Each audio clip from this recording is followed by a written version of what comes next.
Let us start, please. If you would like to join us, please take your seats so that we can start without any further ado. Good morning, Dr. Muhammad Ali Hakim, Your Excellencies, ladies and gentlemen. Good morning to you all. We're very happy to see you today in Beirut. We hope that you will get accustomed once again to traveling to Beirut.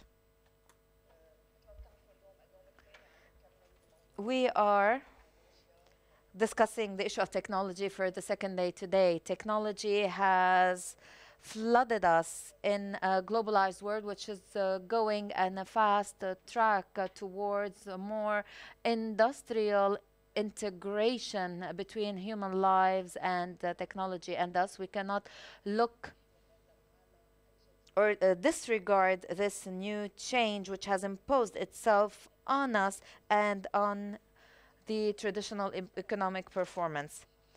Innovation is no longer a luxury, it has become a need. Staying outside this system of knowledge and ICT is but suicide to the private sector, to society, and to companies. We see today the blockchain which has started imposing itself on the financial markets and scenes. Where is the Arab world? There is a great gap that some of our countries are living, and I say some because we believe that there are some Arab countries that are preparing themselves. Some of our countries are drowning in wars which are far from any technological advancement, artificial intelligence, or development technologies. We have a new image of our world being drawn today.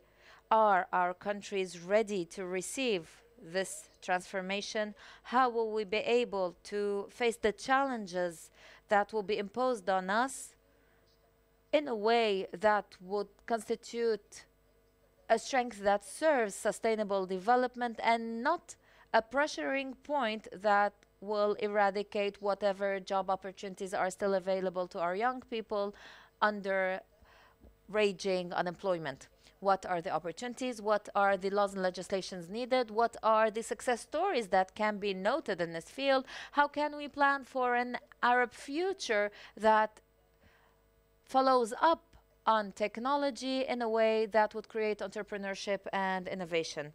We have an elite panel who will try to answer the questions related to the challenges we are all invited to overcome, not only to adapt ourselves to them, but to keep and reserve to our future generations a leading position in entrepreneurship and in innovation. Our guests will focus on challenges, opportunities, policies, and the systems in place in Arab countries, especially in terms of youth job creation. Allow me to introduce the speakers. I will start with Dr. Adnan Shahabuddin, Director General of the Kuwait Scientific Progress Institute. We know, Dr. Shahabuddin, that you follow up closely on this issue, and we are well aware and sure that your intervention will be enriching. We welcome Mr. Fabrizio Hochschild, Assistant Secretary General of the United Nations on issues of strategic coordination. Welcome, Mr. Fabrizio Hochschild. I welcome Dr. Nish Acharya, former advisor to President Barack Obama on technology issues. Welcome, sir.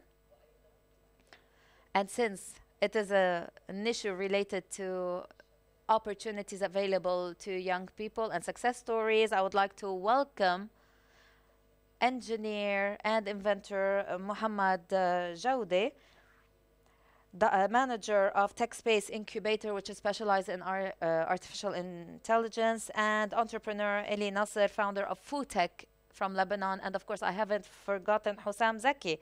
The first thing Mr. Hussam Zaki told me, he said, everyone here speaks well about technology. I do not know to what extent I'll be able to participate, but don't worry, I have a lot of questions to address you, especially that you are the Deputy Secretary General of the League of Arab States and would like to know what the League of Arab States is doing when it comes to technology. I will be strict in my time management in order to allow more time for questions. This is why I ask you not to exceed 5 minutes if you can. My first question is to Dr. Shihabuddin. 100 years ago, when electricity was invented, it constituted a revolution and it changed the whole face of industry and economy.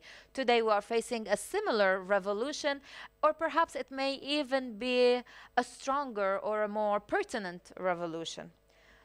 Where are we today in terms of this new virtual reality? How can we overcome its challenges in the Arab world so that we have good use of leading technologies, and what are the most effective ways to facilitate the implementation of these technologies facing these challenges, and who in the Arab world will be the leader of this new revolution?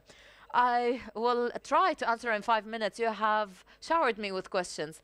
First of all, I'm very happy to be at UN House. I will try to answer your questions. Let me start with the introduction you gave when you compared it to electricity 100 years ago.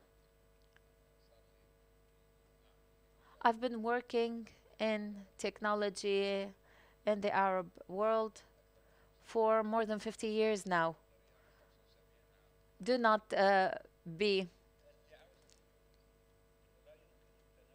deceived by my youthful looks. I'm 75 years old. So the main point is today we are seeing what is happening in the world. We need to taste it, because if we do not taste it, we will not have a roadmap that will allow us to go there. We need to know first that we need to be ready to change the courseway of our work every 1 or 2 years because of the fast track change. So we need to see, how are we preparing ourselves? You have said that we are dawning a new revolution. This is true. And I expect that the word robo-sapiens will be used, because I truly believe that we are dawning technology where we will become robo-sapiens. It will be a new step towards human evolution. We will see milestones that are much larger in speed than they were before. So imagine after 20 years or 30 years or even 50 years how the human being will evolve. It's the same thing when it comes to the interaction between machines and humans. We will have machines ourselves as prosthetics, as limbs. We cannot prophesize or foresee the details. What we can do is set a general comprehensive roadmap and be willing to change. Are we doing these preparations because the world has preceded us? As usual, when we look at a glass of water, we see that it's not fully full and it's neither fully empty. It's not even half full nor half empty. It's perhaps a little bit less empty or more full. It all depends on what Arab country you're talking about. Some Gulf countries, for example, such as the United Arab Emirates, Kuwait, the Kingdom of Saudi Arabia, and some other Arab countries such as Egypt. We have two Egypts. We have an advanced Egypt of 5 million, and we have the Egypt of the 95 million that is less advanced. Lebanon as well. So we cannot say, we can say in general, we are not an empty glass, but we are not a full glass. Mr. Mohammed is a clear indicator and proof that we contribute not only to the use of technology, but we can produce it as well. We have excellent examples. Let's look in Kuwait. We have applications sold to European companies at $150 million or even euros. So we are not too far, but we need to do much to move from this stage to that stage only. We will not be too ambitious. What are we supposed to do?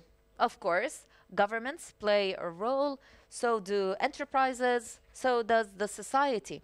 As for governments, they need to distance themselves from centralized planning, and at the same time they are requested not to keep things open and free. They need to create the mechanisms required for motivating and for empowering. Governments are required to set the general framework, but they must not enter into the details of planning or implementation of plans. They need to build the capacities of research centers and technological centers so that they can be transformed from the conventional method to the creation of inventors. Doctor, we always say our governments need to do this, they need to do that. Have we started seeing them changing? The private sector can be up to that challenge, and we have many examples, and they will be talking to us about their success stories. But what about governments? Have they taken these baby steps? At least some governments have, such as the United Arab Emirates and the Kingdom of Saudi Arabia. They have technological visions. In Kuwait, well, unfortunately, they take one step ahead and 10 steps backwards. In Egypt, and according to my knowledge, has taken just some baby steps. The main shock that took place between 2011 and 2014 in Egypt played a role in the slow-paced advancement that took place there. If we take into account Iraq, Syria, Libya, Tunisia, where there were conflicts, and the countries neighboring these countries that were influenced by the conflicts, also they had small steps taken. This is what happened to Kuwait. So do you fear that there will be disparity between the governments in terms of speed and between the government and the private sector? In many Arab countries, the private sector has started progressing because they are open to the world. They are part of the world. And this is why they were able to achieve something in this field. Governments must not hinder the progress of the private sector, and secondly, they need to help them. We will continue with this issue. It will be the main topic. I give the floor now to Dr. Nish. We always talk about these challenges. You know very well that every society has its own challenges tailored to its size. But due to your experience working with two major countries in India and in the United States of America, can technology truly turn the tables and make the developmental challenges into true investment opportunities and be translated into new jobs at a time when we always fear losing jobs with the increase in technology? The opportunity to speak at this forum. I've had the pleasure of working in this region for the last few years, and overall I've advised entrepreneurs in about 40 different countries. And I think when you talk about innovation and entrepreneurship, there's two important ways to look at it. The first is what can be done in-house, what capacity can be developed at the country level, and then what external trends are going on that can be brought to the country and leveraged for economic growth and opportunity. And I think it's important to look at the growth, how does technology get dispersed through society? So here's some basic facts that are true around the world. When a technology is very nascent, right out of the lab, it's funded by venture capital. The name venture means risk-prone, looking for high risk, high reward. And if you look at the statistics, 100 startups may apply for funding from an investor. Only about 10 are funded. And of those 10, 75% or 7 to 8 are failures, okay? And so only 2 to 3 are successful. Now, if you look at those 2 to 3 that are successful, some are financially successful, meaning the return comes to the shareholder, but they don't create jobs or large economic impact. WhatsApp is a perfect example of that. Created a lot of money for 35 people, but the rest of us use it, but it didn't create jobs except for 35 people. So just a few become successful. And then another set of statistics that are related. It takes roughly 10 to 20 years for a company to reach $1 billion in value. Now it varies. Some, like Facebook and Google, did it really fast. So hopefully some of our friends will do it really fast. But it takes a long time. And you have to reach that $1 billion mark in order to create jobs at scale. So 75% fail, 25% succeed, and it takes a long time before they create jobs. So if we're looking at technology and innovation as the driver of economic growth, there's two things that become clear. One, you must have a long-term strategy of 10 to 20 years to develop these startups into job creation opportunities. The second is that you must have a very, very large base of startups and entrepreneurs and ideas to get up that pyramid where you get one or two that creates economic value and jobs.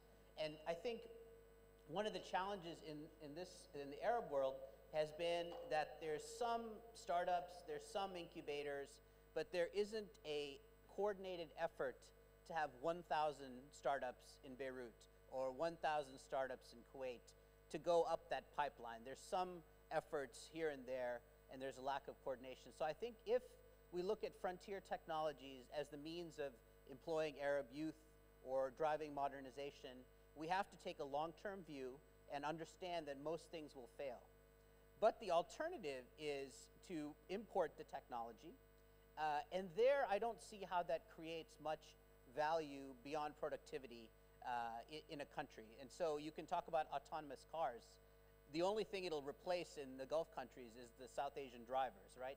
It won't necessarily create a new set of job opportunities. Yes. And so when we look at new technologies, we have to be careful and say, yes, it could add productivity and it could add efficiency to the economy, but what is it creating in terms of jobs or economic value that we can measure? There are some sectors, I think, where this region is particularly well suited to become hubs of innovation. One is obviously related to the oil and gas sector, where there's a lot of innovation in GPS, in data analytics, where there are investors who are familiar with the region.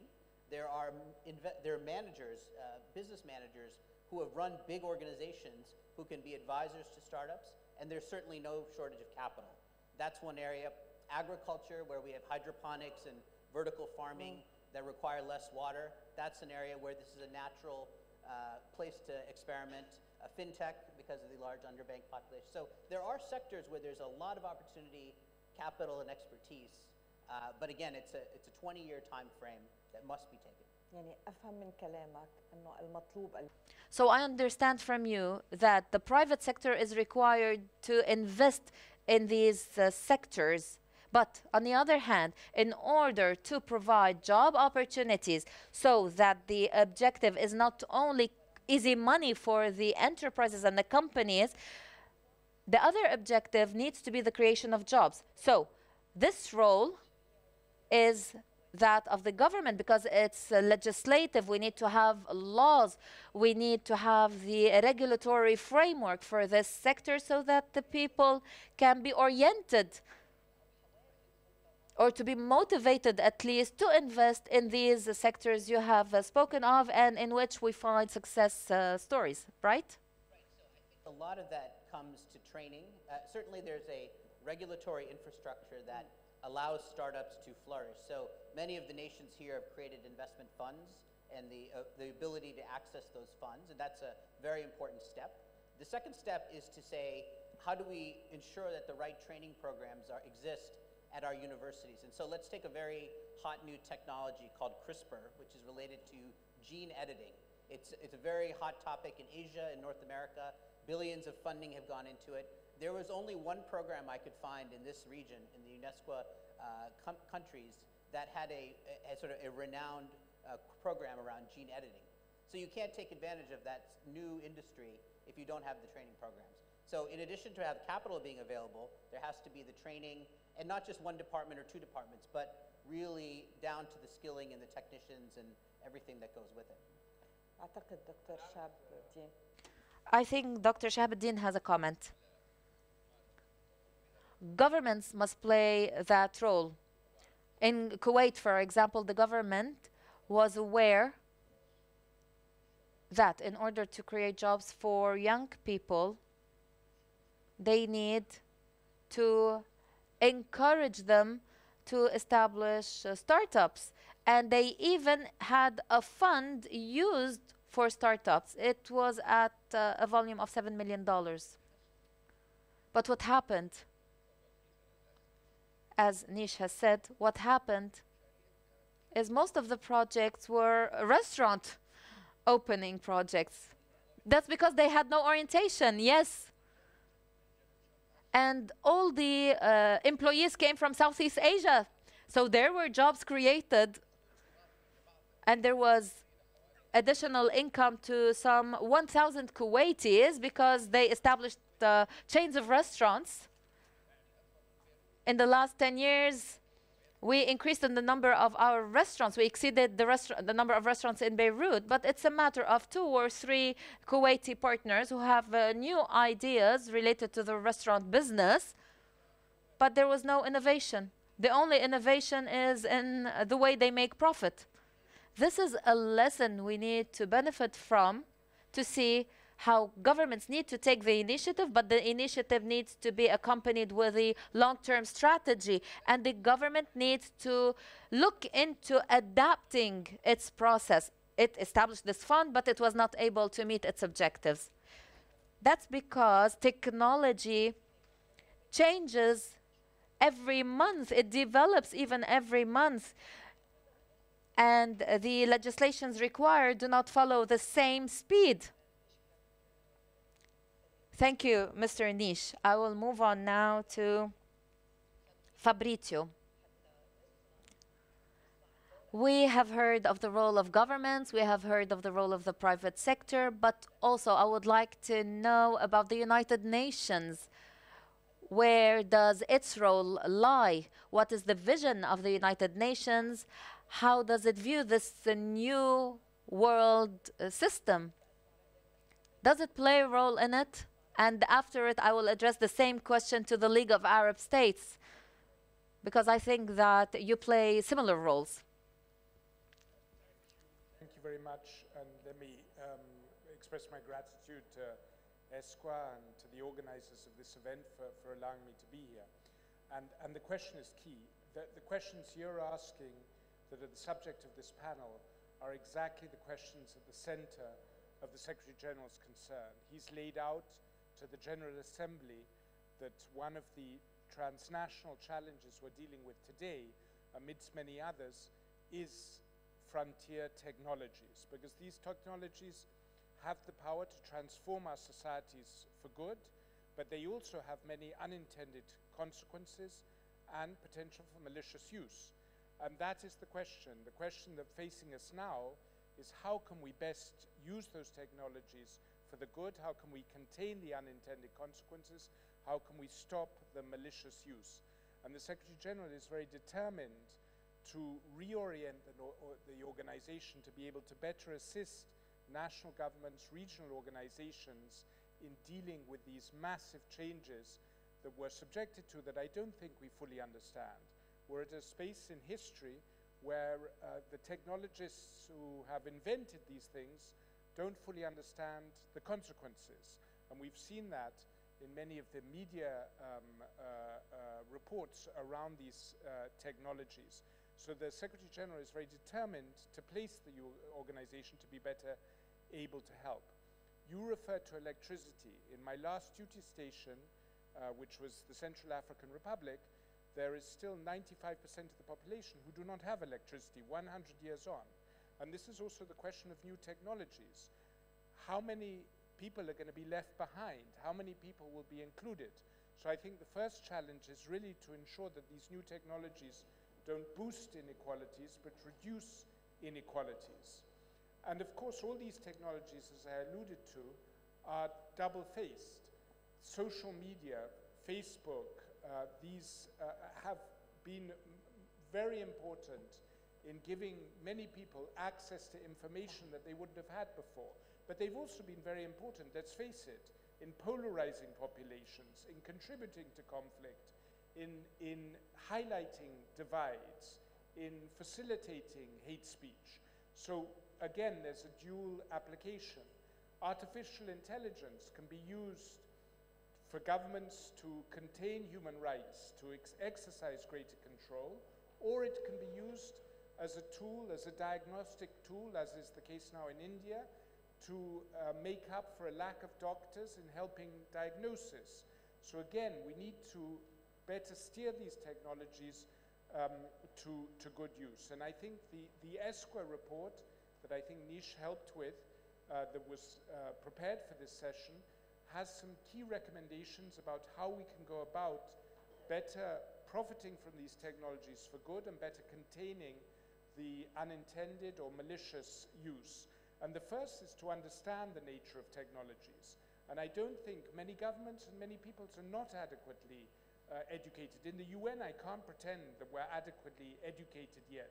So the first thing is to educate our leaders to understand where we're going. The second is to increase our capacities for use of these technologies. And the third is to educate our societies. And that implies also a radical change in our education systems. The education systems we have today are educating people to use yesterday's technologies. They're not educating people to use tomorrow's technologies.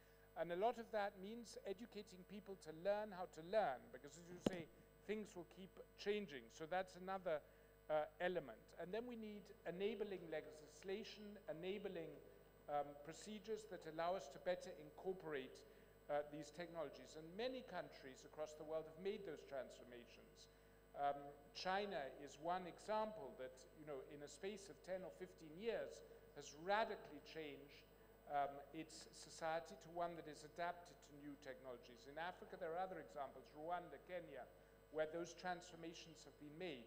So I have no doubt in this region, I mean, I think Dr. Shabadin indicated that the discrepancies there are in how countries in this region have adapted, but the capacity is certainly there.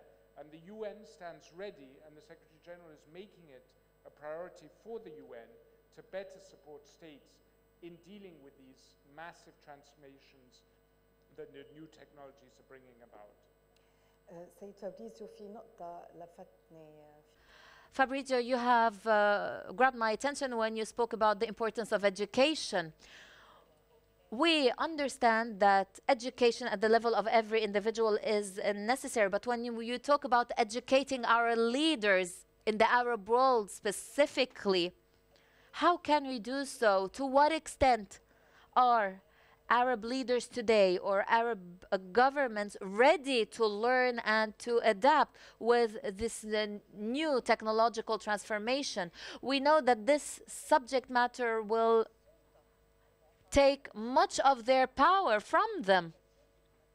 We know that in Arab countries, authority is centralized, but with technology, with transformation, we will have an open world which will limit this authority that they have. From your experience at the United Nations, do you think they will accept that? I think you made the point in the introduction that not to educate ourselves about these new technologies will probably lead to obsolescence.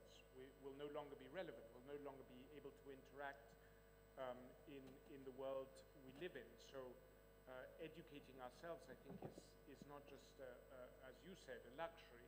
It's a fundamental need. And I think many states, or some states in the region, as Dr. Chabadin also elucidated, are making those transformations. I think the UAE, just to quote one example, have a minister for the future and are very well advanced.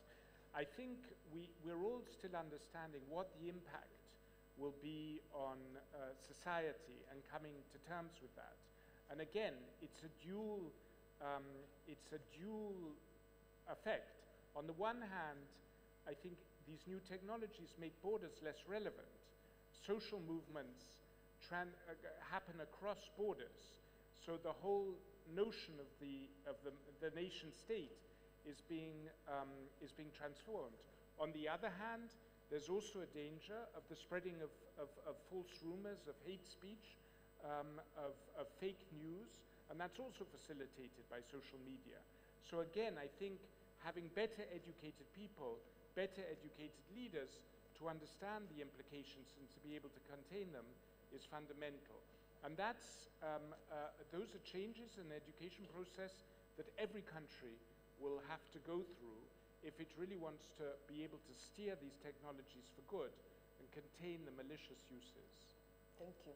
على كل بدي أكمل بهذا السؤال لأنه عم نحكي بموضوع بالجامعة العربية يعني. In the League of Arab States, what is happening? Fabrizio gave the example of the United Arab Emirates. I would like to know about the 2030 vision of the Kingdom of Saudi Arabia. This is a new vision which we see emanating among the Saudi youth with the new king. We have seen how they are breaking all the traditional customs, and Saudi is going headstrong towards the new globalized world. But there are difficulties they are facing, and this will take a longer period, not only for Saudi Arabia, but for all other Arab countries as well. Before 2017, the League of Arab States issued the Arab Sciences and Technology Strategy, right? It took you, I think, 5 years in preparation.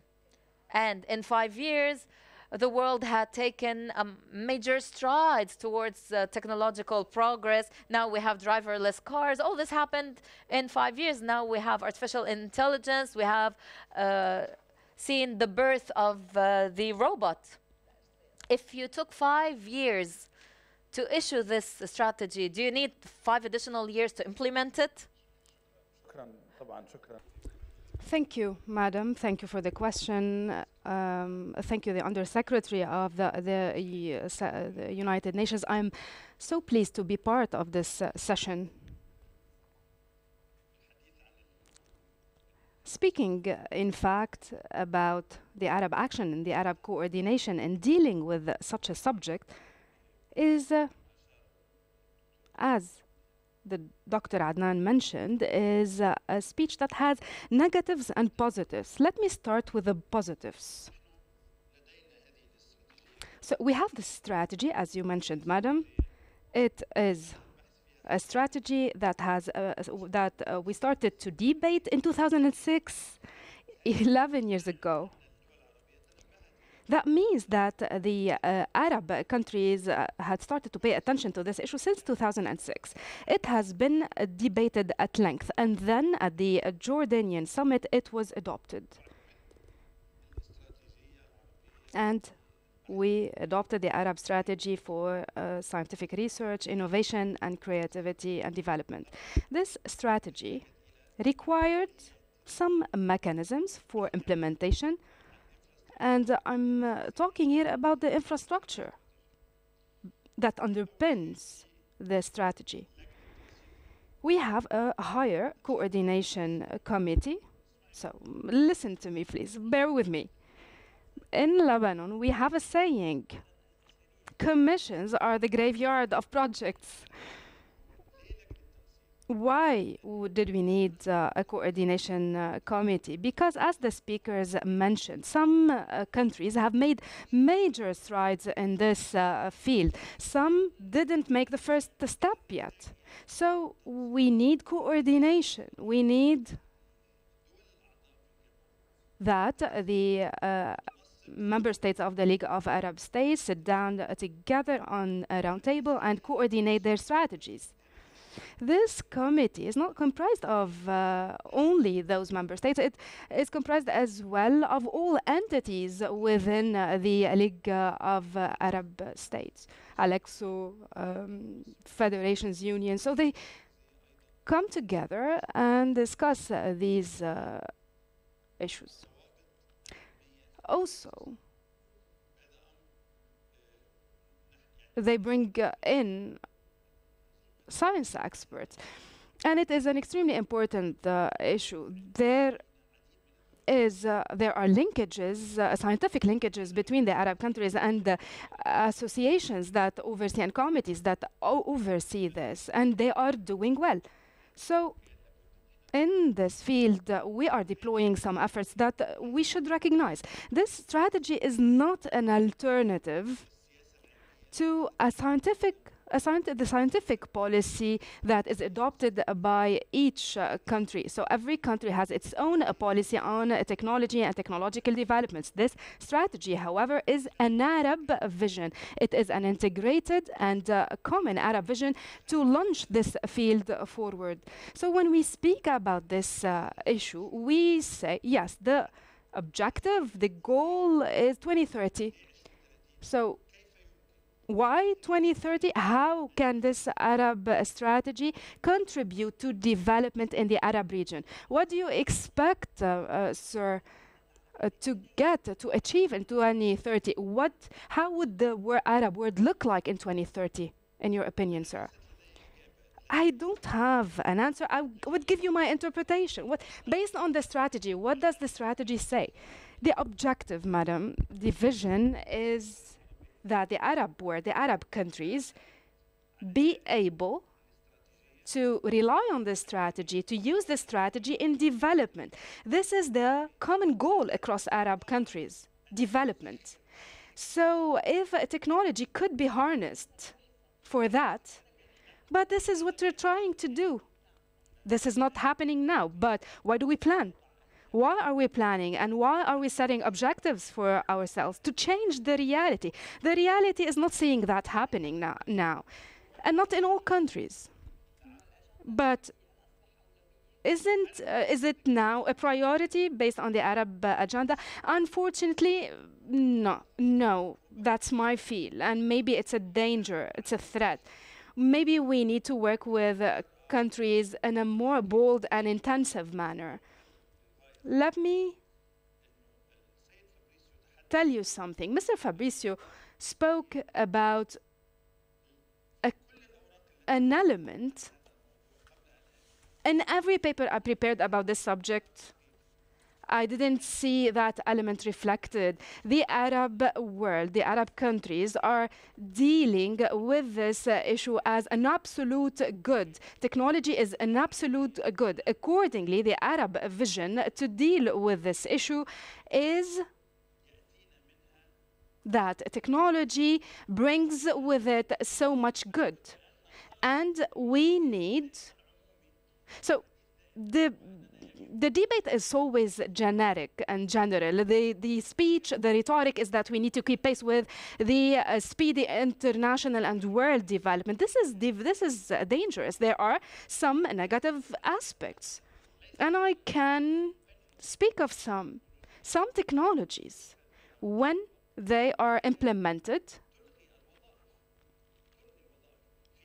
cancel out the need for some positions, for some employment opportunities. You know that many Arab countries require or have intensive labor projects. So some of the technologies might not be useful in that sense. So there is this negative aspect that requires more serious examination, not because we are afraid and not in a way that alienates us from technology, but we need to adopt an integrated approach in dealing with this issue, even if it will bring with it some problematic issues in the future. We've heard we've heard also some older generations and how they look at this technology. Some call it a giant, a monster. And we're discussing technology and we're discussing the economic aspect, but we're not discussing the humanitarian aspect and the human relations aspect that might be impacted negatively by technologies. The youth have their own perception, and sometimes they are way ahead compared to their governments. Now, I would like to listen to Mr. Mohammed Jouda, who's coming from Egypt and who has created an incubator for artificial intelligence. How do you see the challenges, sir, in Egypt and God bless your efforts there in such a large country. How could you introduce the artificial intelligence? How did the people in Egypt and the economy in Egypt accept this? Tell us about this success story, if we can call it, if we may call it a success story, so that we can bring some positive notes. Thank you, madam. Thank you, Dr. Muhammad Ali Al-Hakim, for allow me to be here, and maybe we need to talk about the legislations that should come hand in hand with these brought-in technologies. Let me start with the problems that might be faced with many Arab youth, not only in Egypt. We have a major educational problem. Building the capacities of our youth is also problematic. University curriculums and secondary school curriculums require so much amendment and modifications, not only at the theoretical level, but also at the practicals level.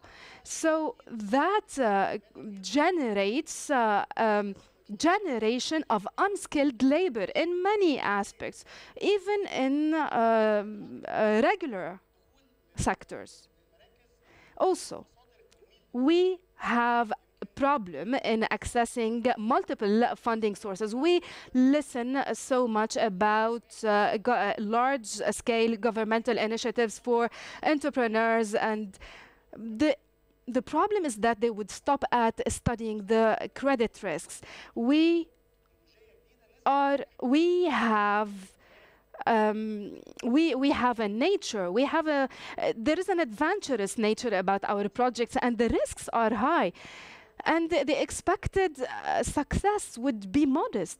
Why are they modest? Because of the problems? Because sometimes these ideas are new to the markets and the markets wouldn't be ready. So in every 10 ideas, you would have one that would be doomed to success. So those high credit risks should be addressed in a different manner. Another problem at the level of the legislations. Major problems at that level, opening companies and then closing down companies. We don't have provisions, legal provisions in that would cover, for example, an artificial intelligence company.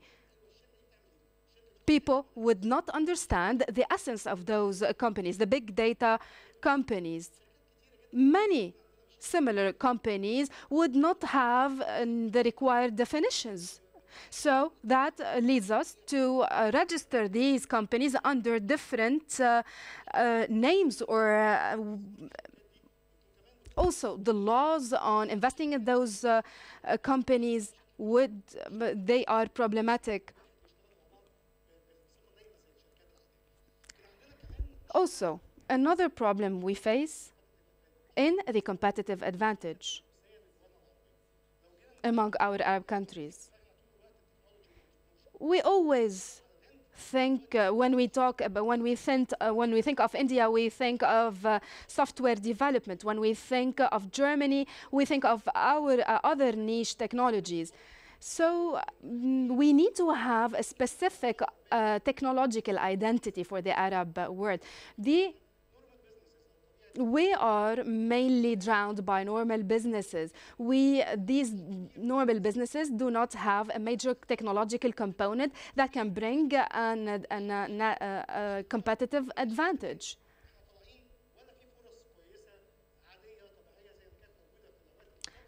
So the only solution for us is to be accessing or to grabbing on those opportunities that are available. We have this culture of accepting failure. We don't try much. I work with many other youth in other incubators. And we, as a group of youth, we try to defy this defeatist culture. We try to find ways to surmount these defeats. We try to encourage companies to try once and twice and even tries to make it. We can't accept this culture of failure. You can never appreciate success unless you fail. You need to try.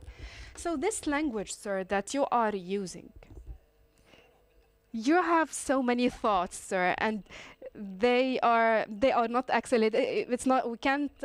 We are no longer talking about accelerators. We are talking about a speech accelerator. You're afraid to lose time, maybe, and to waste time. This language, is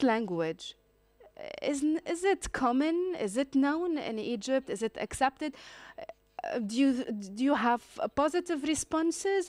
Because when you say, for example, when you want a fast internet or I need other technological requirements, is it being well heeded? Is it understood by the old generation that is ruling? Do they understand you when you ask for new bills, for new legislations, for new legal requirements? When we started to work, that was problematic. It was really a problem to talk about with the decision makers and the policy makers. But then at some stage, things started to change. They started to see the real value to have us in our in the markets. We worked with the Egyptian Central Bank. And we started to talk to them and change their perceptions. We convinced them that we could participate in a new decision-making process. The decision makers require a great deal education, as was said earlier, especially with those new technologies entering into our Arab world. In Egypt, we actually raised this issue. Decision makers do not understand the language of technologies. We have convened a training camp actually that involved so many officials from the public sector. We try to reach out to them with this new language to help the youth. We're talking about the artificial intelligence, but we didn't talk yet about the Bitcoin, this new virtual currency that will change the face of the world. It might be in its early steps, but it will change. Maybe in the second round of questions, we will talk more about this issue. It will bring challenges and it will bring risks and threats to our banking and monetary system in our Arab world. I believe Mr. Eli Nasser will talk to us about his experience in the field of technology, the new financial technologies. Do you agree on the challenges that were raised by Mohammed? Because in Lebanon, we do have similar challenges. Can you tell us about the challenges you faced and how did you stand up to them? We have the same problems and even more. The basic infrastructure is lacking. We don't have permanent power. We need to have private generators as alternatives, and sometimes private power generators do not provide the required electrical capacity. I started in 2009. I used to live in Germany before that, and I came back to Lebanon in hope that Lebanon's situation will improve, and we still lack the required infrastructure, and it is an impeding factor. Another infrastructure problem, water shortage, water cuts, so electrical cuts. Internet is a bigger problem. Maybe internet is the most essential problem. We use streaming technologies and financial transaction and technologies that are required for financial transactions. Sometimes we couldn't test it in Lebanon. We sent it to our counterparts in Europe so that they could test it. So we lack essentials in Lebanon, and the problems are more important. Also, the problem at the educational level. We know that some universities are developing and advancing more in the fields of technologies. Like the AUST, for example, which has more insights into technologies, and they are helping their graduates. But the greatest of problems in Lebanon is the brain drain. So we train someone. We spent 2 years training them. They would get an opportunity abroad. People, family, peers, they all advise that they leave. And they do so. We can't obviously stop them. They go and join large-scale companies like Facebook. Let me stop at this point. Over the last 2 years, I've been visiting international platforms, Silicon Valley. When we see Facebook, Apple, Twitter, we see that the most innovators are Arab, Lebanese, Egyptians. Those brains are of Arab origins. These potentials are not finding their place in their home countries. In a globalized world, you could actually create a company that is open to the world. This opportunity is not even provided to our youth. Our youth is traveling abroad, and European and the Western world is benefiting from them, while our economies are in dire need of them. So how do you address this issue? What's next? Where do you see your future? Do you see your future in your country, or do you aspire to travel because you might be more appreciated abroad? We should not give up. Definitely. Maybe the older generation gave up, but if you give us the decision-making authority, we can change. We could do wonders to this Arab world. If you enroll us, if you allow us to the League of Arab States, we can improve much. We can. Let's hope that the older generations wouldn't change you. Let's hope the influence would not go the inverse way. Complications, routine. How can we overcome these problems? We are in a bubble. We are hands tied. We're trying to find ways to advance, but the situation is not boding well. The brain drain is extremely problematic. If we keep losing our potentials, we wouldn't change our situation. Investors will not come to us so that we would become their competitors. So it's a vicious cycle, and we need to focus on keeping our potentials in country, invest in them so that we would change this. Dr. Shahabuddin, what do you think?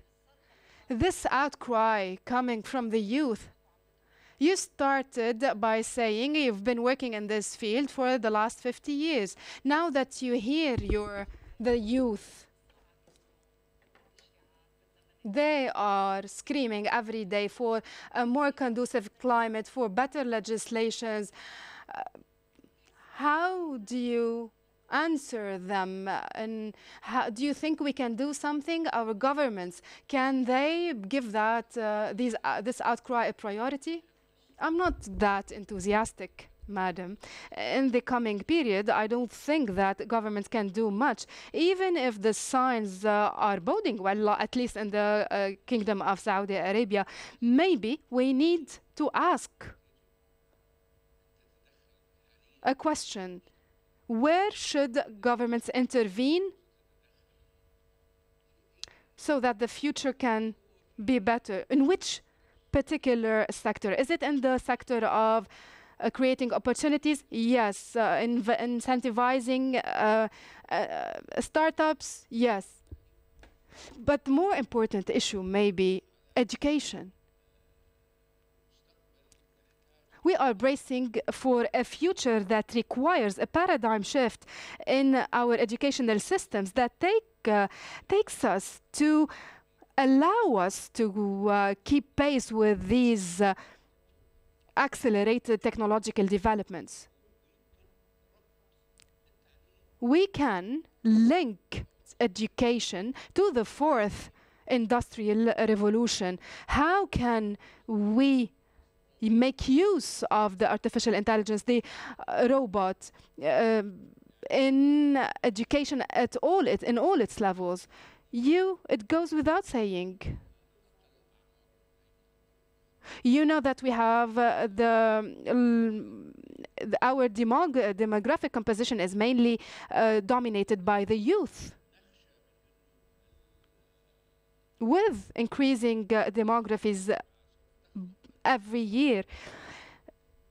So the fourth industrial revolution will create new types of work and will annihilate some other types. And we need to bear that in mind and prepare ourselves for this.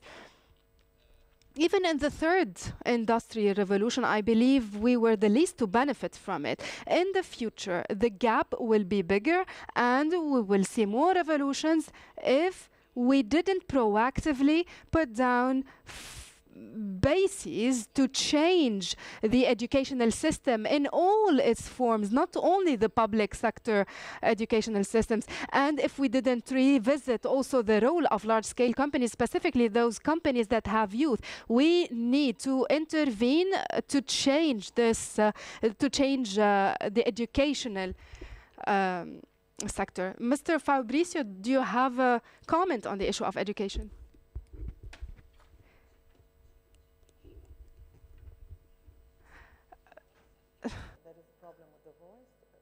Micro.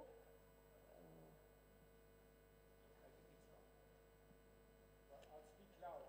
I think this part of this No. Just a second. عاوزين ذكاء صناعي.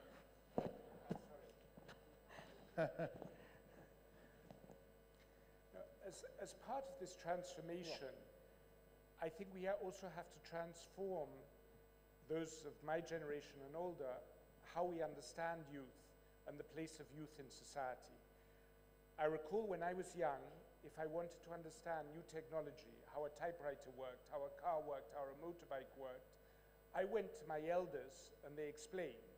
Now, if I want to understand a new technology, I go to my children to ask them to explain to me. They teach me how to use this. They're not coming to me for explanations. And if we think about it, in this new technological world, youth are not the leaders of tomorrow, they're the leaders of today. If you look at who's transforming the world, many of them are under 35. And I think we have to think of youth very differently. I too often hear of youth as a potential threat associated with unemployment associated with danger of recruitment, violent extremism. We see youth as a potential threat. What we have to understand is in this new world, youth are the future of today. And I think we have to re-engage in a completely different way across our societies with youth and how we learn from them and how we engage from them and how we create more opportunities for them. Thank you. بكل الأحوال كمان بدي أسمع رأي. I would like to listen to Dr. Nish as well and his opinion on this. You listened to the outcry, you've heard about the challenges. To which extent you think, sir, that the Arab governments are capable of playing this role? And as you said earlier, we are still a bit far from we still as I said earlier, we didn't start to talk about the blockchain and the Bitcoin, and you know that these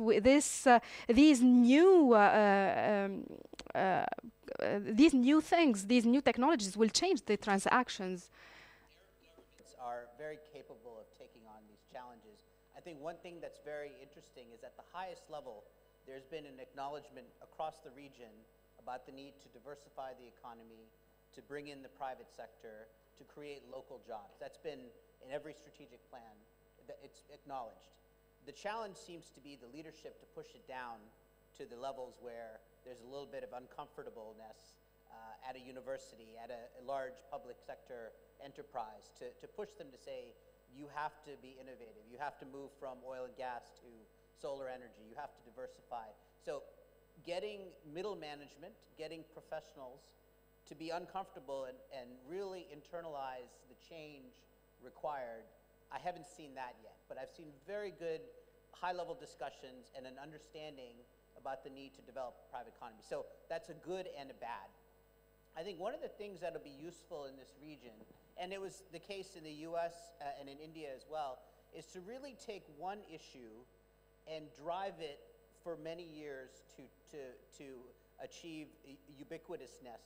And so, you know, again, a technology is only relevant if it's ubiquitous through society.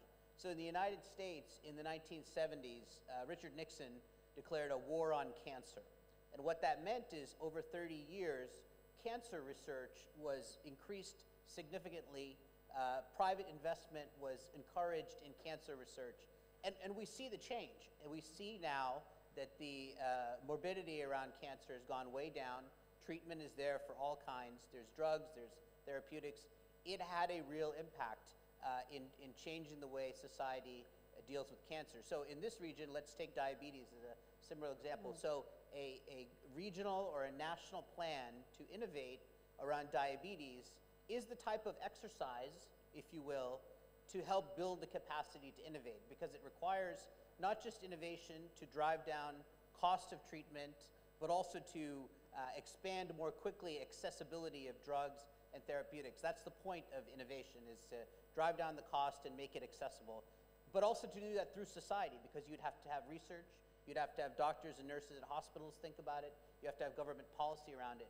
So I think very focused efforts are very good. Another example is in India, where the biggest challenge is around connectivity. And so the Indian government, the two last governments, which are different parties, created something called India Stack. And the idea was that they built a unique ID system for 1.2 billion Indians, of which about half cannot read, but they have a unique thumbprint. They then, on top of that, created a banking platform where everybody has access to a bank account. They moved government services to pay into that account online. And now technology companies are building apps on top of that, because they addressed their one problem, which was connecting the population, which was very diverse, linguistically, ethnically, everything, into one network, one system, and then being able to provide them services on that network.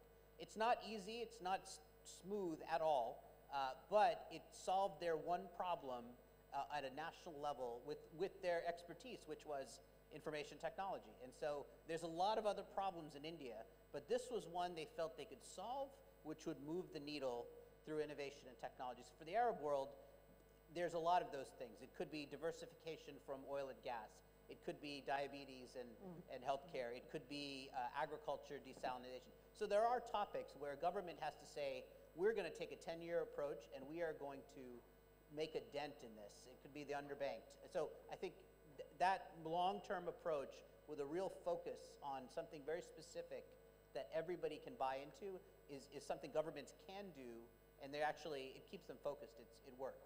So. أريد أن أشير إلى نقطة ربما. Allow me simply to raise one issue that the panel has not raised so far, which is very important considering the Arab situation and the Arab vision. Now, the problem is related to the funding of the scientific research. This funding involves many problems. Looking at the Arab countries, from a broader perspective, we can see that some countries have the capacity to finance and others have less capacities, which leads to the absence of capacity to finance or to fund. Well, this problem could have been solved where the overall approach had been intended to create a massive approach in the overall Arab countries, an approach that deals with the Arab scientific research or with the Arab approach to science. And the strategy has had to confront the problem related to the lack of funding, and therefore a fund was not established. Yes, but why? Do the Arab world lacks funding? No, that's not the issue. The problem is not related to the lack of funds. However, joint funding requires a joint will. And should this will be absent, then undoubtedly the joint funding will not be made available. So practically speaking, this joint will does not exist. So this joint will for the funding of the scientific research jointly does not exist. What we have, on the other hand, is actually that every country works with itself, works based on its own capabilities. Yes, but is it because every country wishes to stand against another country or to devote money for its own research without benefiting from its own skills and capabilities? Well, I cannot comment on the goal or on the capacities. We could actually refer to this obstacle as an obstacle.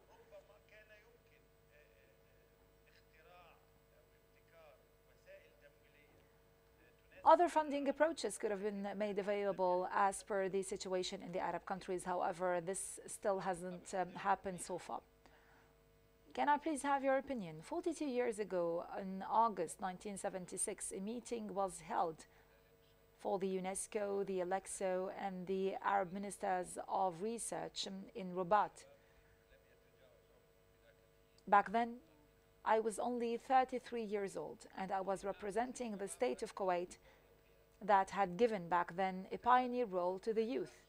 We agreed on the establishment of an Arab fund for scientific research, and this was entrusted with the Arab Fund for Economic, Socio-Economic Funding, which is currently chaired by Mr. Abdel Latif Ahmed, and its capital was of 500 million Kuwaiti dinar. And for 40 years, the Arab countries was incapable of implementing this fund for the causes and reasons we all know. The problem that was raised by His Excellency is very relevant because continuing to fund the research based on the GDP is actually very limited. I have been working in this level on this level for 40 years, and never have I seen an Arab country take a leapfrog in terms of the information development, but based on a scientific decision that is made by the state, as you have already mentioned, saying that this is a priority. Because we need to work on the scientific research that is supposed to be governmental, and this is supposed to be 1% or 2%, the average funding in the Arab countries and even in the Gulf countries. This will lead nowhere. And this funding needs to be addressed to priorities. It's not only related to the increase in funding. As you have already mentioned, Sam, and I totally agree with you, it's impossible for us to achieve everything. If the Arab world wishes to work on some waters, then some countries would give priority to water, others would give priority to oil and gas.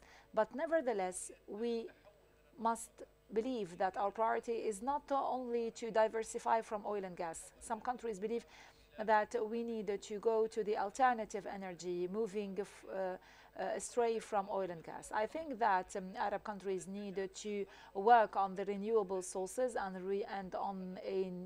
to diversify its sources and to have oil and gas become clean energy. Yes, but if you wanted to come up with some conclusions, tangible conclusions, before I open the floor for debate. If you wanted to determine the priorities, if today we wanted to determine priorities,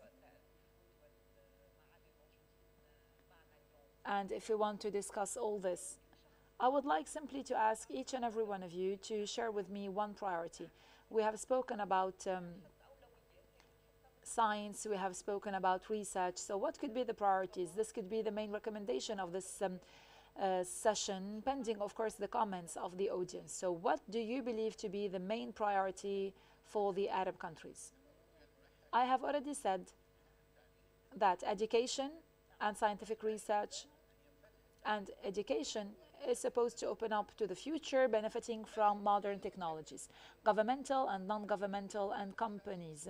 So the governments and the companies are actually trying to make a quantum leap in terms of so here, of course, I would like to give the priority to the funding of scientific research. Mr. Fabrizio, what is your priority? What is the priority that you can give? I would also emphasize education, educating ourselves, and changing our education systems. But one thing I would add, because it hasn't been mentioned, but I think for the Arab region it's absolutely critical.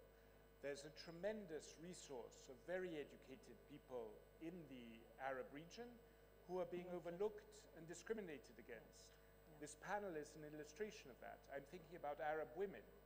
I think there's a resource of highly educated people full of innovative ideas that are not being empowered in the way they should be. So I would add that as well.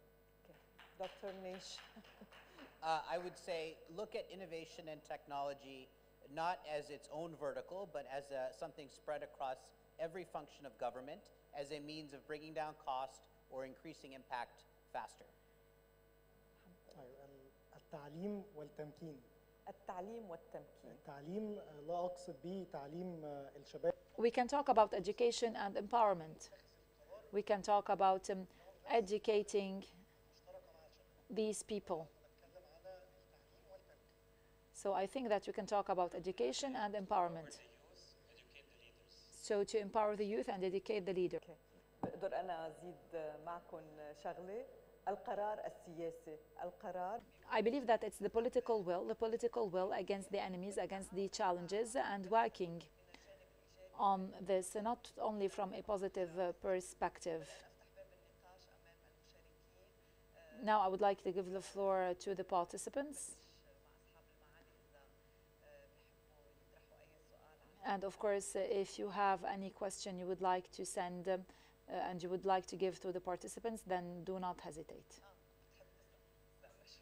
I'm sorry, I didn't see you raise your hands. Go ahead, sir.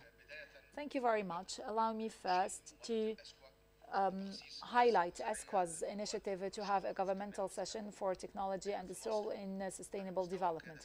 In Egypt, the political leadership is well aware of the importance of sustainable development, and we can see the role of technology in terms of supporting the priorities of sustainable development, which is a major push towards achieving our goals very quickly and sustainably.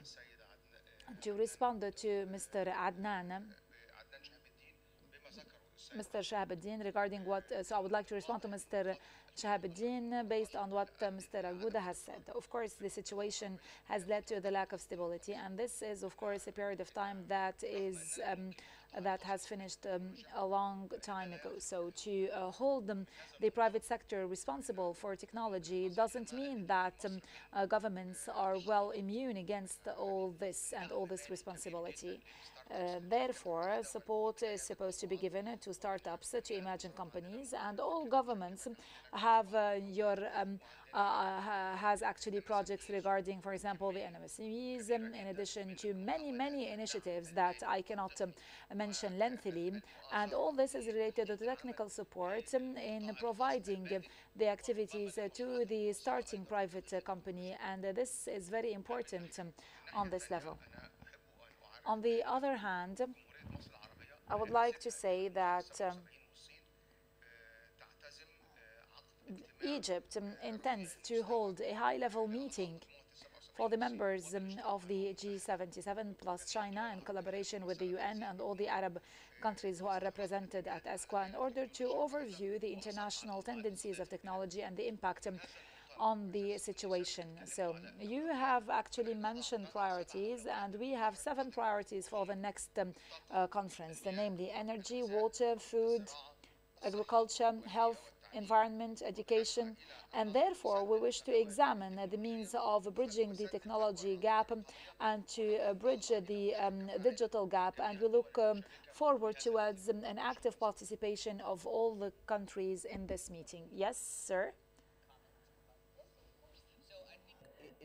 There's certainly a role for planning, and I've worked with US government, we do lots of planning too. But remember 2 facts. Blockchain was not in anybody's plan in 2015. No urban plan, strategic plan had blockchain, and yet it's the next big thing. Even in 2005, if you look at what San Francisco, New York were thinking about for industry development, social media was not in any plan. These things come up, they exist, and they have to be addressed. We can't necessarily plan for the next big opportunity for job creation. We kind of have to go with it, and that's very difficult for government, but it's the way of the speed of technology. So that's what I said at the beginning. هذا الكلام اللي ذكرته في البداية إنه يجب. This is exactly what I said at the beginning. We needed to be aware that the future is not what we decide today. We need to be prepared for the future. And I believe that the quality of education is very important because it actually creates the individuals, the human beings who can tackle and deal with the technology surprises.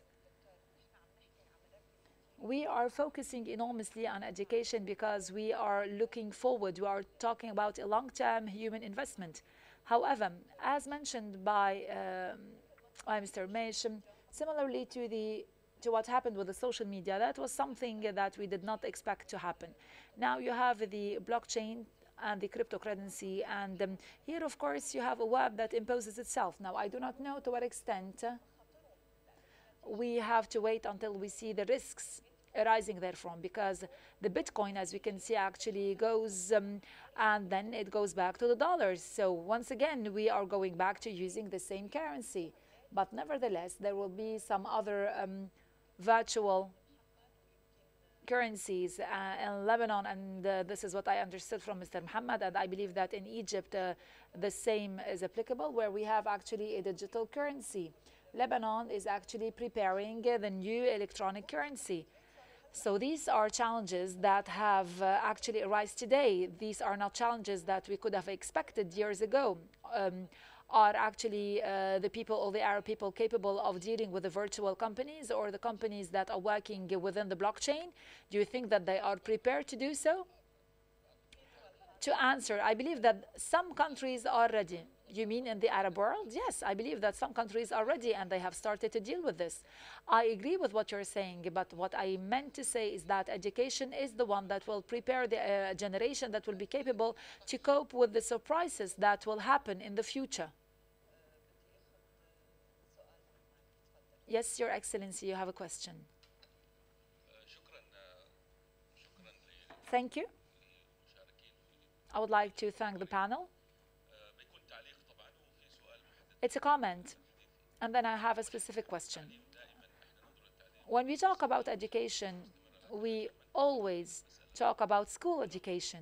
But in order not to overburden the discussion, I think that there is an oasis of schools and universities in Asia and in the Arab world that are an example to follow. Many of those who are in the US are actually the graduates of these schools. Even the Google CEO is actually a graduate of schools and universities in India. Now, I totally agree with the importance of developing education. The cornerstone is education. This is what we say in Oman, in all the surveys, in all our dialogues. We always say that education is on top of the agenda when it comes to development and modernization. But nevertheless, we must not disregard some, of course, bright sides in the education. Whenever we have initiatives for the development of education, these initiatives are dealt with by the same bureaucrats that have developed education. And this is the main challenge when we see initiatives for the development of education.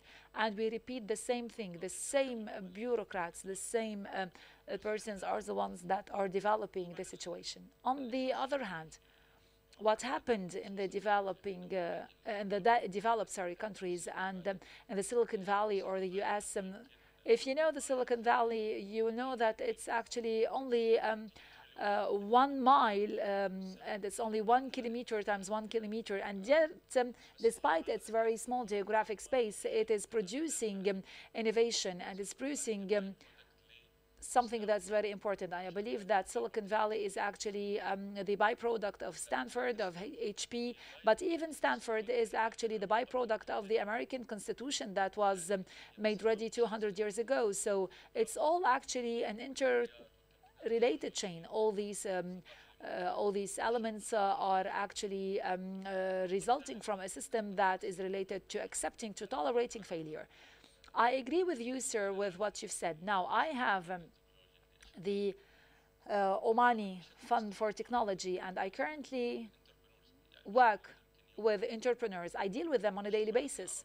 The Arab societies and communities, and which is, of course, a very entrenched culture, rejects failure and anchors the idea that if you have started, then you must meet success, otherwise you are a model for failure.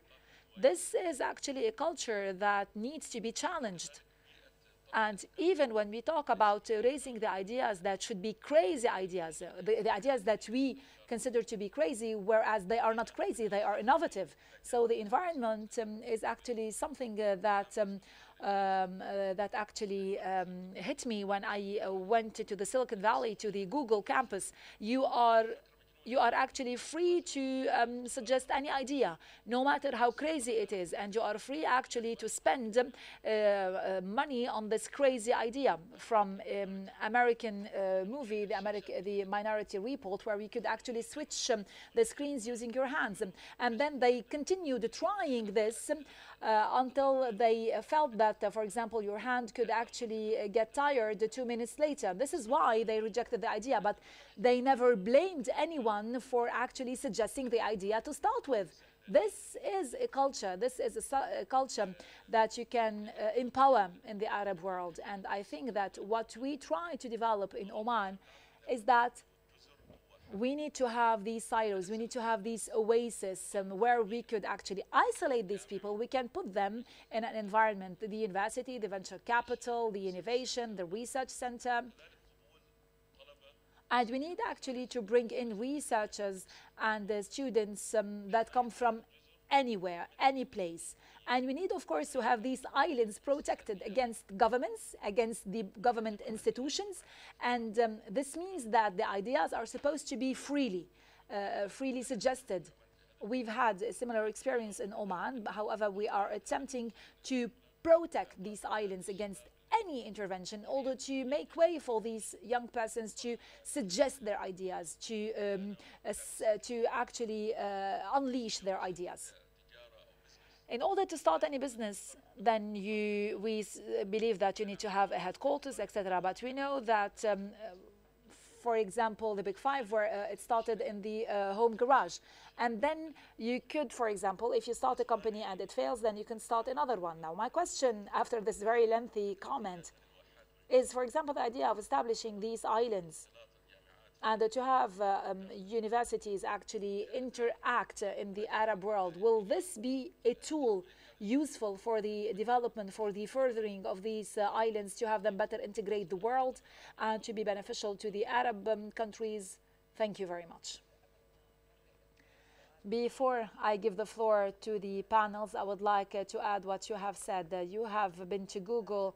I don't know whether you've had the opportunity to visiting Facebook. The idea behind this island, when we go there, the first thing we see who are actually the new rulers in the world, the new governors in the world. And we are surprised to see that they are aged less than 30. They are wearing their jeans, Converse, T-shirts. No one is wearing a suit. They are living in a compound. The company is not actually a 10-floor building. No, as you've said, this is an oasis, streets, everything is available, everything is for free, food, drinks, entertainment. All this is available, and this is actually enabling the creation of an innovation-oriented or a technology-oriented idea. Even if you fail, then tomorrow you could maybe suggest a more eloquent idea. So this is simply to concur with what you have said. When we go there, we come back and we are sad to see that we cannot implement this in our countries. I see that they are very enthusiastic to respond to the question. Mr. Hussam.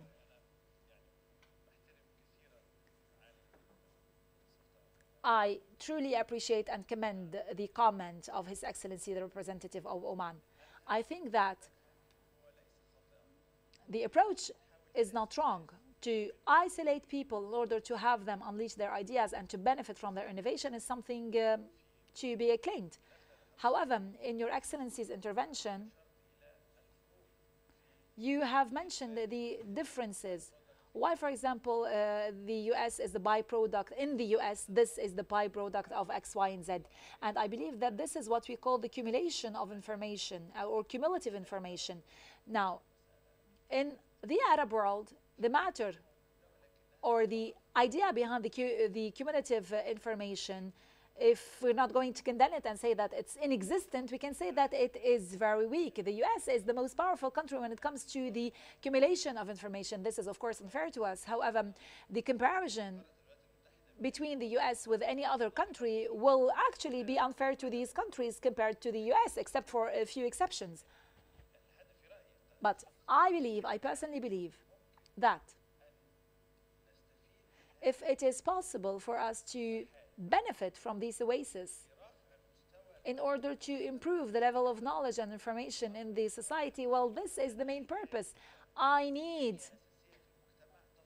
a cornerstone, I need a specific structure that feeds into these oases and not the opposite, which means that I need an education and an information infrastructure to be built in this society, which will actually contribute furthermore to the establishment of the oasis that you have mentioned, which is actually an example. It's actually an ideal that doesn't actually exist in the world. It is unmatched. This is why we cannot actually blame ourselves or actually impose on ourselves things that may not be correct. We look at ourselves with inferiority, and we have put some efforts. The main purpose for me as a representative of the League of Arab States is how is it that I could coordinate the Arab efforts and to benefit collectively from this effort. And this is what we have reached on paper. But practically, we still haven't reached any result. No, we are not looking at the US or looking at ourselves compared with the US as being inferior. Of course, all the young persons, most of them are not American, and His Excellency has seen most of them come maybe from India, the Arab world, the Europe, they come from everywhere. This is actually applicable only to the US. Yes, sir. Underline one point that was made by the distinguished representative of Oman. I think the critical component to facilitate innovation is having a culture that has a very high tolerance for failure. I don't know, there's a well-known entrepreneur called Dyson who invented the new vacuum cleaner. And he was asked what was the reason of his success, what was behind his success. And he said, behind my success were thousands of failures. Wow. And that, I think that culture, which Nish also alluded to by saying, you know, 1 or 2 of 100 startup companies work. But to get to those 1 or 2, you have to have the 98 failures. So you have to create a culture and environment that has a very high tolerance rate for experimentation, a very high tolerance rate for failure, because it's only by those multiple failures that you get to success. So I think that's a critical component of innovation that the distinguished representative alluded to. Thank you. يمكن بفتكر محمد عنده تعليق على الموضوع. I believe that Mr. Mohammed has to comment. I would like to thank you, Excellency, for your comment. I might have a slightly different point of view. Instead of having actually a condensed place, an isolated place, and I would like simply to share with you a case. The idea of the direct interaction between the government and the youth is always problematic. We always need the middle management. We always need someone to actually be the ombudsman. So the scientific research is very important. We have a program called Intilaq, the launching, which is a program that enables private companies and universities to seek financial support from the government and to start dealing with the young persons directly and to provide them with the relevant funds. This is very important. It provides investment, and it helps us build cities and build a very important infrastructure. So we could have actually a specific university that has its own location where it could directly interact with the young persons, however, it doesn't have the funding that is necessary. So you start seeking the funding, and then you start dealing with the youth, and this would be sufficient in order to seek experts from abroad and to directly interrelate with these young persons. When we talk about investment differently, then we have to see whether we are building something different or having an infrastructure. So how is it that we could deal with the young persons using, of course, the channels of interaction with the young persons, and this could be actually more useful to the youth. Another comment. We have cooperated a lot with the American University of Beirut, the AUB, and we have had many of the concepts that are applicable to Stanford, to the Silicon Valley, in terms of the practical courses. And it's a collaboration between entrepreneurs with hands-on experience and universities. And we have tried to have courses, for example, the lean startup, for example, to have business models, how to pivot, how to talk to customers. And using this cooperation, we were capable of establishing startups, and these startups have sought funding. So it's not about having the oasis, it's about having an ecosystem that is well integrated, that starts with the education itself. Thank you.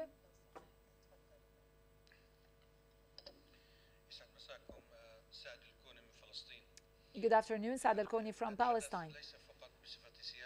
I would like to intervene not as a politician, but as a university instructor. I was the dean of the Faculty of Economy and Social Affairs in Palestine. I believe that the core issue actually lies within the educational system that we have in the Arab world.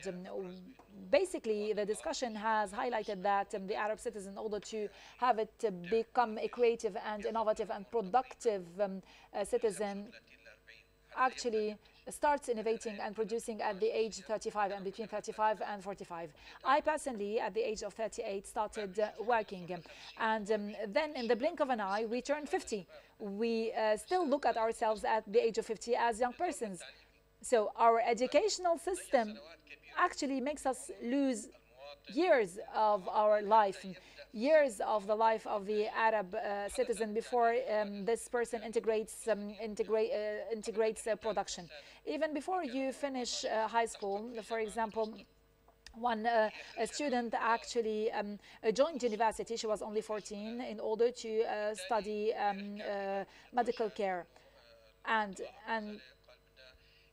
yesterday in one of the discussions, someone said that we needed to put an end to university and school education so that people can integrate information and integrate data. Maybe I could have a different point of view. Maybe it's not about annihilating schools and universities, but maybe providing new means so that school and university education starts better molding this information. It's not only to be at the receiving end of information, but to better integrate this information so that the Arab citizen could reach the age of 22 and to graduate from school, and then after this they could start producing. In the Arab world, we need to acquire information, and in order to counterbalance information and practical assistance or expertise. So I believe that we need to bring together the practical expertise and education so that this student could actually gain years of experience even before he obtains his degree, because we always say that we Arabs are highly educated. The rate of persons having degrees are very high, however, they lack the necessary information. Yes, we have degree holders. However, these degree holders are going abroad. And this is, of course, a comment to Mr. Talal Abu Ghazali. Maybe it's not about abolishing universities. Maybe we need to amend the curriculum and to have a more implementation or more practical oriented classes. So we have to take a step forward, not a step backward. A question, comment, or could I actually have another question? Perhaps my question is, how can we truly decrease the number of years spent in education? Do we still need 12 years of school education as minimum? So how to expedite education? Yesterday, Mr. Talal Abu Ghazali told us that a 6-year-old child had an intervention at MIT. So how can we very quickly get information? Yes, that's because a 6-year-old child knows how to use the computer and the tablet much better than we. I have mentioned that digital technologies and artificial intelligence technologies, if invested in education, they can limit the time spent in education. Today we have something called online universities or online education. A person can take whatever syllabus, take it in whatever time is suitable for them, and then sit for an exam. In the Kuwait Institute for Scientific Advancement and Progress, we established an educational system according to the capacities of every person. And there are only final exams that are given at a certain location at a certain time in order to avoid the cheating. This should not only be implemented in university, but also in K-12 to year 12, so basic education. I think that the private sector needs to take the initiative here to specify what is needed and then resort to the intelligence-enhanced education technology. So we can speed up the system without eradicating educational institutions. Instead of the teacher being the instructor, they can be the incentive for the creation of new syllabi, new curricula, and new content for education, so that the student will remain a continuous learner throughout their lives. Very quickly, I will say, the concept of going 12 years to school and then 4 years for undergraduate studies, well, that was for everyone. But we have people interested in geography, other people in arts or in geography or in history. So we need to change the educational system in a way that makes it passion-based. For example, if you have a passion towards robotics, from school you will be directed towards robotics study. If you have a passion for business, then you will be guided towards business. Same goes for arts and music. So the educational system, and in order for it to take less time and to be more efficient, then we have to focus on passion, in my opinion, so that the education is an enjoyable process, right? Yes. Does anyone like to ask a question before we move on? Go ahead, ma'am, and then I will give you the floor to ask your question. Go ahead, please, ma'am. Maysa Abdel Khaliq, I am a journalist. In technology and encouraging scientific research in Arab countries, as Mrs. Sabine you have mentioned, let me tell you that we have another criterion in Arab countries, which is the financial capacities of our countries that play a role in that.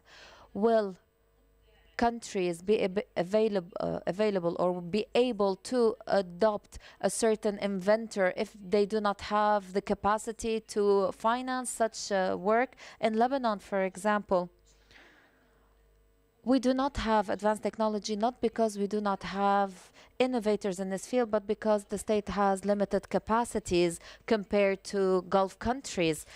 They have automation and computerization everywhere because they have the capacities to do so. So to what extent can countries help one another to promote the concept of technology, especially at the government level? We know that in the private sector, we do have computerization and digitization, but what about the government level? Thank you.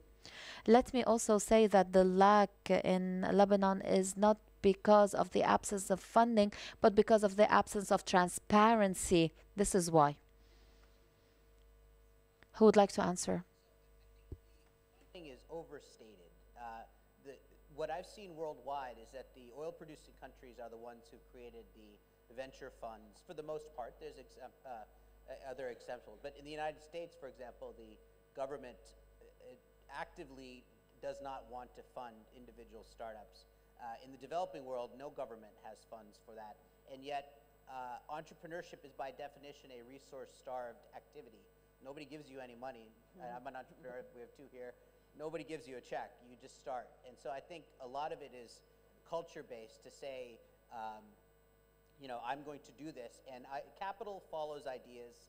That's been the history of the world. And so I think without harping on a government fund, the idea of how do we put those with good ideas in front of the capital, wherever it may be, is the better way to go. In fact, one of the challenges when I was working in Kuwait was they gave a great deal to entrepreneurs. You could leave your job for 3 years, guaranteed salary, start your startup. If it didn't work, you could go back.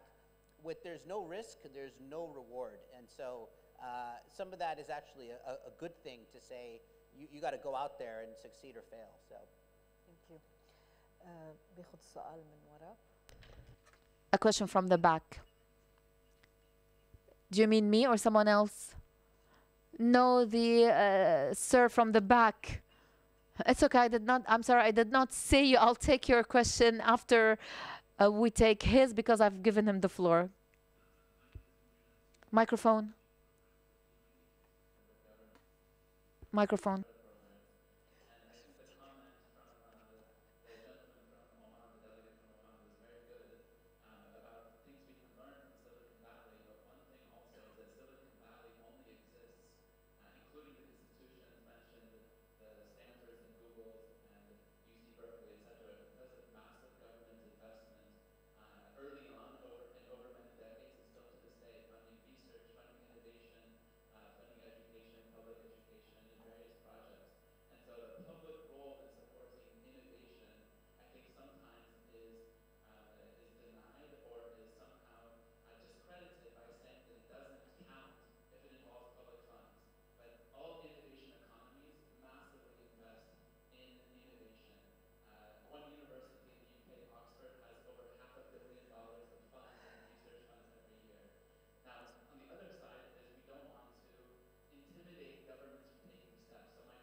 صوت صوت صوت بسؤالك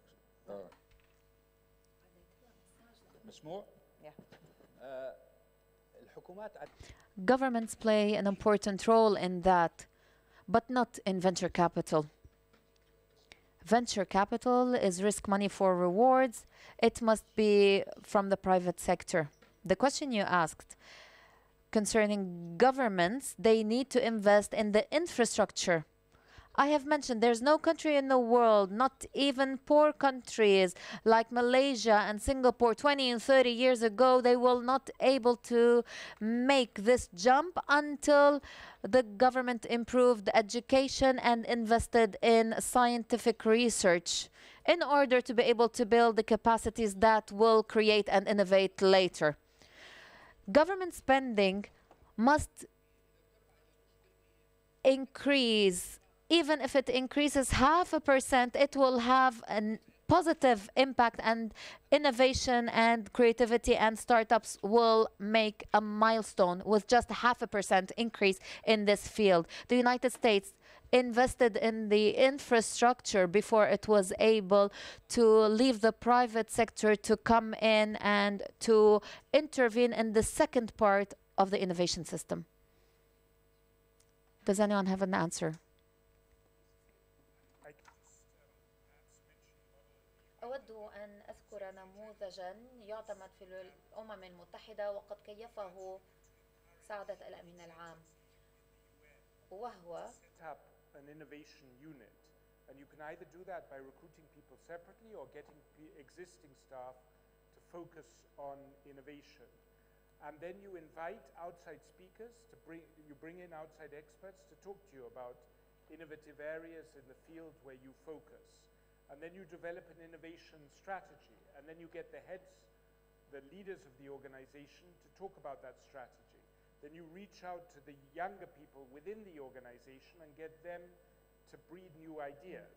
And I think, you know, in the stultified bureaucracies that we have in the UN, and I suspect in many governments too, you need that focus to actually be able to innovate. You need a separate strategy, you need a separate entity, you need to open up to outside ideas, and you need to reach out to young people in the organization. And I think that's a fairly effective formula for renovating stultified bureaucracies.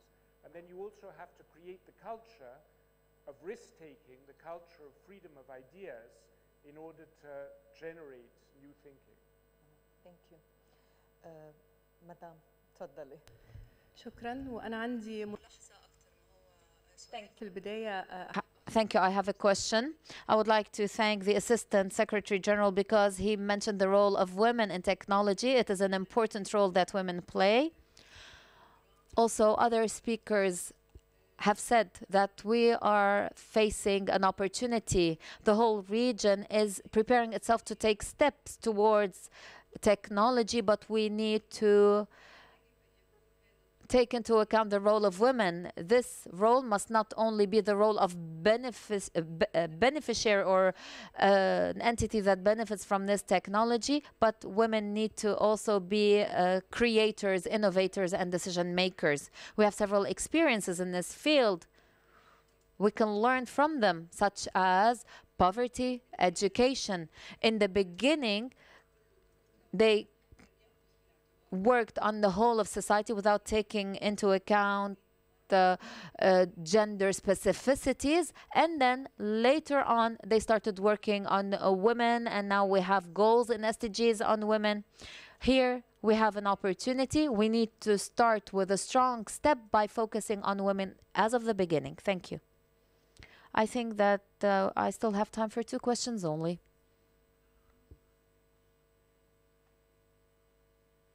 Microphone. Could you introduce yourself? Microphone.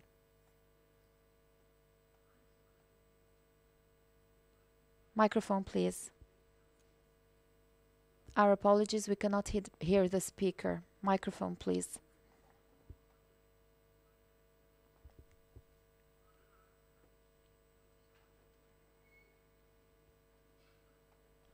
Microphone, please.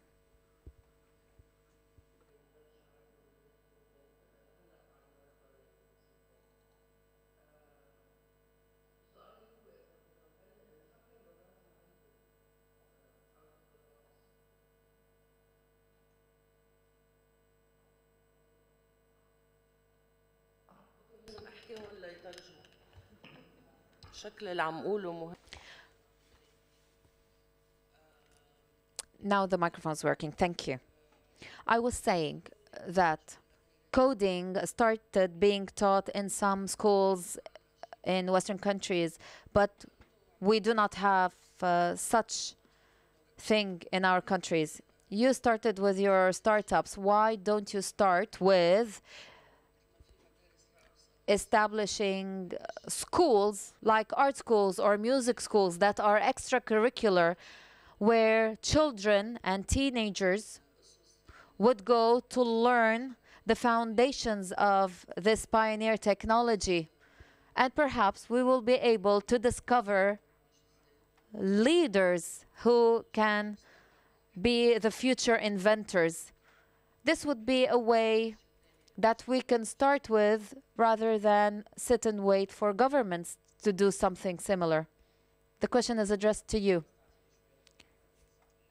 Let me give you an example of what we have done. We collaborated with NGOs to teach coding in schools. Learning how to program and coding today is much more important than learning a new language. In school, we still study English and French, but if we replace one of these languages by coding, I think we will benefit our students. Every summer, we receive students who are trained, but they have to have a passion for programming. Several individuals of them had developed their ideas, and they competed with our staff members in our startup and companies. So in Lebanon, we have much effort deployed to educate high schools in terms of programming. And this is translated into success stories among youth ranging between 21 and 25 years of age. Thank you for your question. As I have mentioned, the challenges, one of them is education, and thus we need to change our curricula, and we need to work with people who have hands-on experiences. We started working with schools. We started with Scratch language programming with MIT. When we talk about programming is divided into two things. One, the language of coding, JavaScript and other languages, and there's the coding logic. So what is happening today with students and children and other people as well, we want them to understand first the logic of the programming. This was done with the assistance of MIT. And then we were able to move on to teaching coding and programming. Instructors themselves did not think of the applications that these students were able to come up with. This needs to happen. Thank you. We wrap up this session. I'll give the last intervention to Karim Khalil, representative of UNESCwa. Just some housekeeping. I thought that there was going to be another round of answers or a final word from the speakers before we wrap up. Yes, I had given them the floor with the conclusion, but in case you have any final word, I'll start with you, Doctor. I thank UNESCwa for the initiative. It is timely. I just want to focus on another important point that I have already mentioned. We need to choose which technology will win. We need to leave the opportunity to start thinking out of the box, but at the same time in a way that is in line with our capacities. I gave the example of oil and gas because we cannot discard oil and gas. They are a capacity and a resource that we have, but we need for the future to find ways of making oil and gas much better than it was. Let me give you a quick example.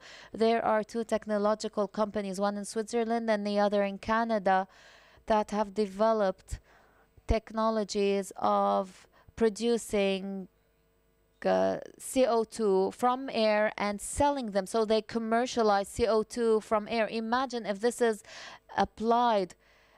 Every oil barrel can use this technology to have CO2 extracted from it, and then Arab oil will be exported free of CO2. Why not?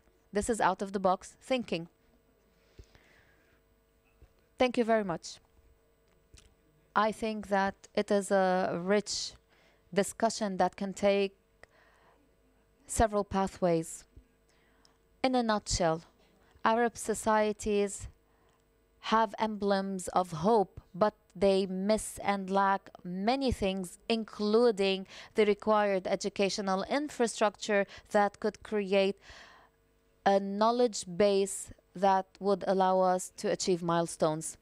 The excellent examples and success stories we have in front of us are very good, but they remain exceptions and not the mainstream in our Arab society, made up of 22 Arab countries and hundreds of millions.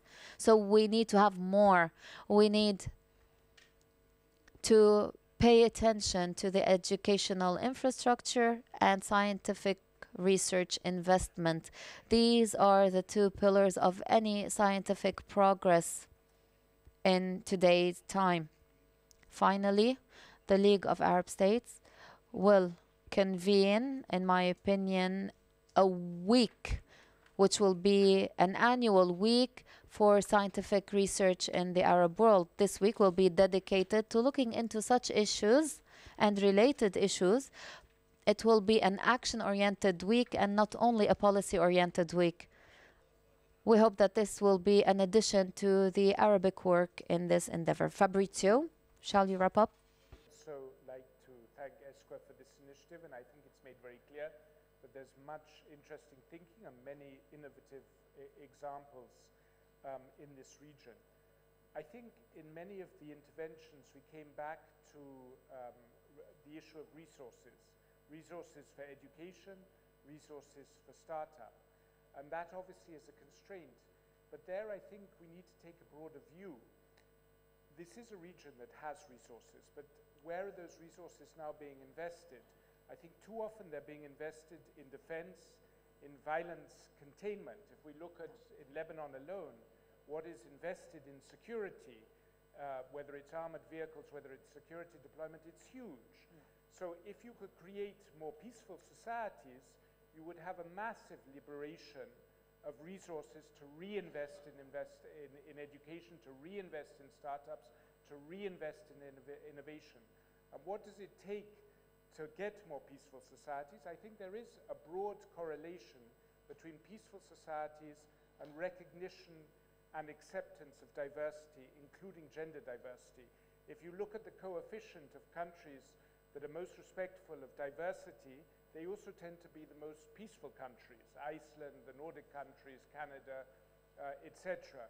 So I think the path to innovation also comes through having peace, and having peace comes through acknowledging, celebrating diversity, and that will allow for the resources that are required to make those massive transformations that are essential to making this region a leader in the new world. Thank you. Dr. Nish. So I have two opposite recommendations. One is, as government leaders, thinking about how to take innovation and make it ubiquitous through society.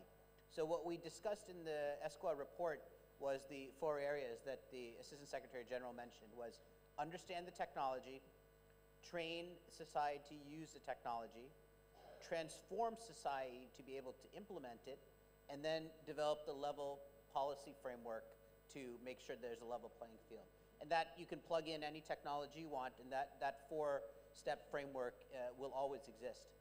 On the opposite side, when you go home, ask yourself the question, what do I need to do in my country, in my city, to have 100 high-quality startups 5 years from now?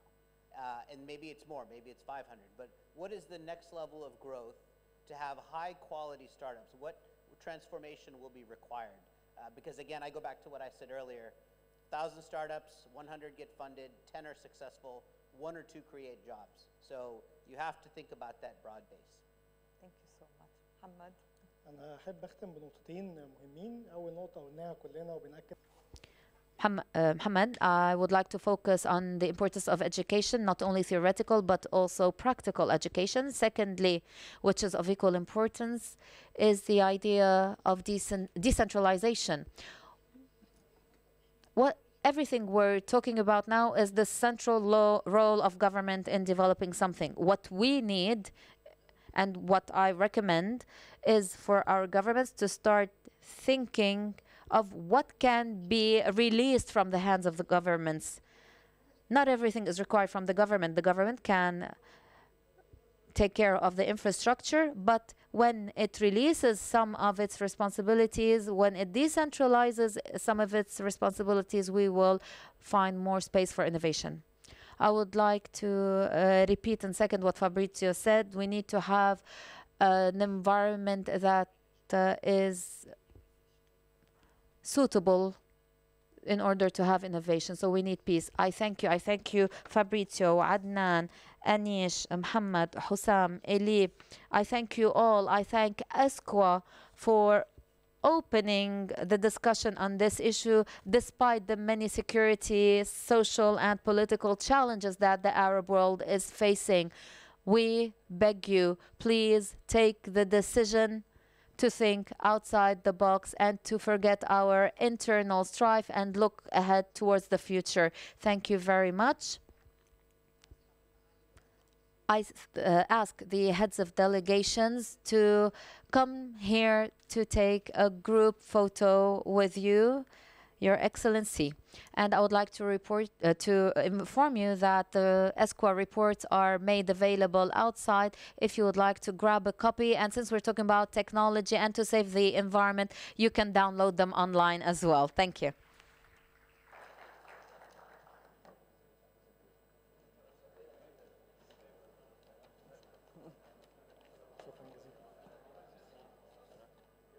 شكرا لكم. أنا بعدني